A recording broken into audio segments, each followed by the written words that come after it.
Hello and welcome to another edition of Addition. I'm your host, Addy. I'm a product manager at Microsoft, a mathematician, a futurist, tech optimist, artist, and creator, and I'm here every day, Monday through Friday, bringing you the news, the hot topics in tech, an update on the markets, some career advice, and let you know what I'm geeked out about this week. So before we get into the show, go ahead and hit the thumbs up if you're watching on YouTube, subscribe if you're not already subscribed. If you're listening on your podcast player, please leave me a 5-star review and let me know what you think of the podcast. Follow me on TikTok and Instagram at Addition with Addy for funny videos and show updates. Follow me on Twitter at AdditionPod to see also show updates. And if you want these podcasts directly in your email inbox, go ahead and subscribe to the Substack, additionpod.substack.com. All of these are linked in the show notes wherever you're watching or listening. I would love to engage with you more. Okay, so let's get into the markets. All right, so crypto. Bitcoin is back above 30,000 at 30,530, and it is down 2% over the past 5 days. So we have recovered a little bit compared to yesterday. Ethereum is at 1,809. It is down 5.17% in the past 7 days compared to being down 10% yesterday. So crypto markets are slowly but surely recovering. Stock markets, the S&P 500 is up 1.25% over the past 5 days, and the NASDAQ is up 1.8% over the past 5 days. So this is good. Markets are moving in the direction that I want them to go in, so let's see where they end up at the end of the week. Okay, let's move on to the hot topics in tech. So this is from Wired, and the headline is Apple's Passkey replaces passwords with iPhone and Mac authentication. So I quote from the article, "How does it work? Passkeys replace your tired old passwords by creating new digital keys using Touch ID or Face ID, Apple's Vice President of Internet Technologies, Darren Adler, explained at WWDC, Apple's Worldwide Developer Conference. When you are creating an online account with a website, you can use a passkey instead of a password. To create a passkey, just use Touch ID or Face ID to authenticate, and you're done," Adler said. "When you go to log into that website again, Passkeys allows you to prove who you are by using your biometrics rather than typing in a passphrase or having your password manager enter it for you. When signing into a website on Mac, a prompt will appear on your iPhone or iPad to verify your identity. Apple says its passkeys will sync across your devices using iCloud's keychain, and the passkeys are stored on your devices rather than on servers. The use of iCloud keychain should also solve the problem of you losing or breaking your linked devices. Under the hood, Apple's passkeys are based on the Web Authentication API and are end-to-end encrypted so no one can read them, including Apple. The system for creating passkeys uses public-private key authentication to prove you are who you say you are." End quote. So in some ways, I'm really excited about this because who wants to keep up with their passwords? It's really inefficient and there's so many opportunities for human error. It's so easy to forget your password.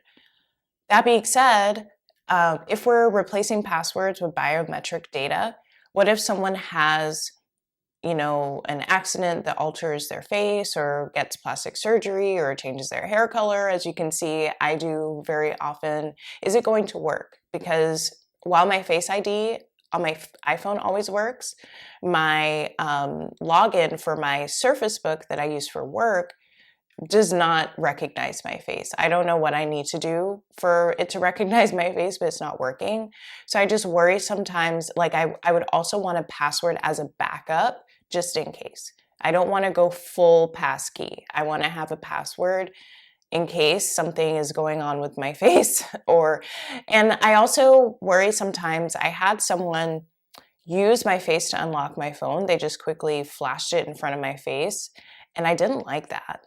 So, if you're living with someone and you're a heavy sleeper, someone can essentially open and unlock all your devices just by putting waving the device over your face so it can unlock. So that's my initial reaction. I'm also curious about the impact this would have on LastPass and 1Password, other password savers.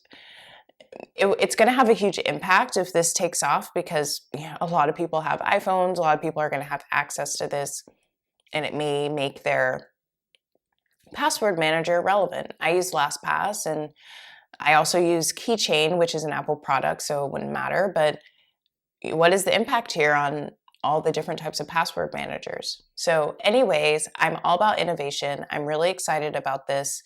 I am looking forward to a post-password world almost as much as I'm looking forward to a cordless world. I can't wait for the day where everything is wireless.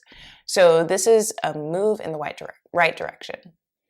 Okay, next, Citadel Securities is building a crypto trading marketplace with Virtu Financial, and this is from CoinDesk. I quote, "This marketplace is intended to create more efficient access to deep pools of liquidity for digital assets. So a group of industry leaders are working closely together to facilitate the safe, clean, compliant, and secure trading of digital assets," the source told Coinbase. "The current crypto market structure is deficient and inhibits wider adoption from a lot of investors, which is what Citadel Securities Trading Consortium is addressing," the source said. "It is more of a crypto trading ecosystem or marketplace than an exchange. It is going to take on the exchanges by building a better mousetrap," end quote. So this is just an official announcement. Nothing has been released yet, and I can't look at this to demo to see if it's going to be, how it's going to be different or better than a Coinbase or a Gemini. They're saying they're targeting, or the goal is to have deeper pools of liquidity, which means institutional investors that are ready to, immediately buy and provide liquidity if someone's trying to sell a very large amount. And I understand that FTX, they have a focus on institutional clients. So I'm not sure what the benefit of Citadel, what Citadel is building, how is that going to be better than what FTX has built? That being said, the founder of Citadel, Ken Griffin, and I apologize, he may not be the founder. He is the leader of Citadel Securities, is Ken Griffin, who is a very vocal crypto skeptic. He may or may not have been involved in the whole GameStop trading freeze that happened on Robinhood a little while back, as well as he's the one who stole the Constitution from the Constitution DAO. Let me rephrase that.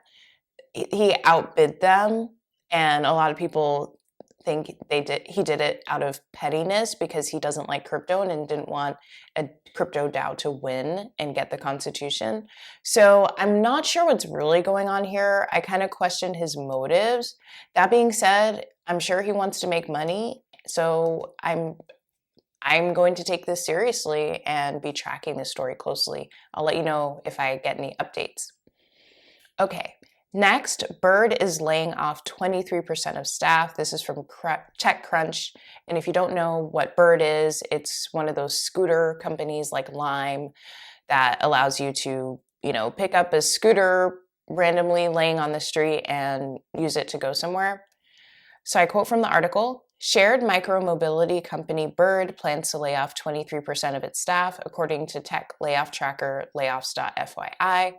The tech tracker attributes the news of the layoffs to an internal memo, but certain LinkedIn posts from former Bird employees confirm that the layoffs have already begun, and they're hitting everyone from senior managers to new hires across different business divisions. Bird has also confirmed the layoffs to TechCrunch, saying that the departures will span across the organization and regions. While the need for and access to microelectric vehicle transportation has never been greater, macroeconomic trends impacting everyone have resulted in an acceleration of our path to profitability," Bird told TechCrunch on Tuesday. "This path required us to reduce our cost structure in a way that allows us to responsibly and sustainably expand our service beyond the more than 400 cities we operate in today, as climate action has never been more paramount. In addition to eliminating all non-critical third-party spend, we also unfortunately had to depart with a number of team members who passionately helped create a new industry and paved the way for more eco-friendly transportation, end quote. So according to the article, Bird has 600 employees, so 23% means that they're laying off around 138 workers. And according to layoffs.fyi, most of these layoffs will be happening in LA, but we're still waiting for confirmation from TechCrunch. So this is devastating. 23%, almost a quarter of the company being laid off. That's super unideal. The sentiment that I've been getting is that people are not surprised by this layoff. If Uber is struggling to turn a profit and they don't own any vehicles, imagine how Bird would be handling it, considering that they own these scooters. I think scooters were a great test, and we do need more methods of transportation, but it seems like they weren't able to get the business model to work, and unfortunately they have to make some cuts, but they're not shutting down the company, which I'm happy about. I do like scooters and I definitely use them from time to time. If you've been listening to this podcast for a while, you know that I don't own a vehicle, so I'm always looking for easy ways to get around, and I do like the scooter model. I did notice that when I signed up for Spin recently. Just to get on the scooter costs $25. They automatically charge your card $25. And I feel like the people that are in need of these quick ways to get around, that's the cost of an Uber, right? Depending on how far you're going. So I'm not sure how they're going to make this business model work, but I do have hope. As you know, I'm a tech optimist. Okay, so the last story. This is an exclusive from Forbes. Amazon's consumer chief, Dave Clark, joined supply chain startup Flexport as CEO. So I quote from the article, former Amazon consumer chief, Dave Clark, has a new job, co-CEO and eventually sole CEO of an $8 billion valued supply chain software startup called Flexport. Clark, whose resignation was announced on this past Friday, surprised observers, finishing up as CEO of Amazon's massive worldwide consumer division last day on July 1st. And on September 1st, he will take over as Flexport's co-chief executive alongside Flexport's founder, Ryan Peterson. Flexport plans for Clark to become the company's sole CEO 6 months later, with Peterson moving to an executive chairman role at the business he founded in 2013.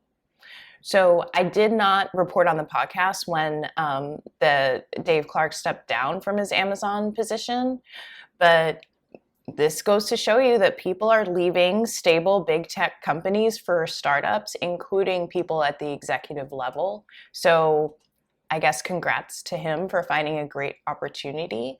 And I used to work at a similar startup to Flexport. It provided logistics software as well as shipping, where it sounds like Flexport is solely a software startup. So this is an interesting business to be in, and it's very similar to what he's doing at Amazon. So this could be potentially a good fit for him. We will see. So moving on to the career segment.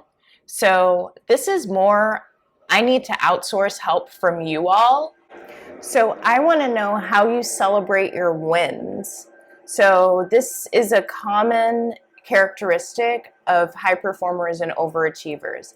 They're just collecting their wins and checking the box and moving on to the next thing, when we really should be taking the time to celebrate our wins. So my favorite way to do this is, telling my parents, getting together with friends, having a celebratory meal. But I need more ways to celebrate my wins. So let me know in the comments what you all are doing. And if you're listening on the podcast, then submit an email or DM me on any of my social media links. I would love to hear from you. So what am I geeked out about this week? If you're watching on YouTube, you can probably already tell, blonde hair. It is summertime and I have my summertime look. I'm obsessed with my new blonde do. Let me know what you think in the comments. All right, well, I will see you tomorrow. Thanks again.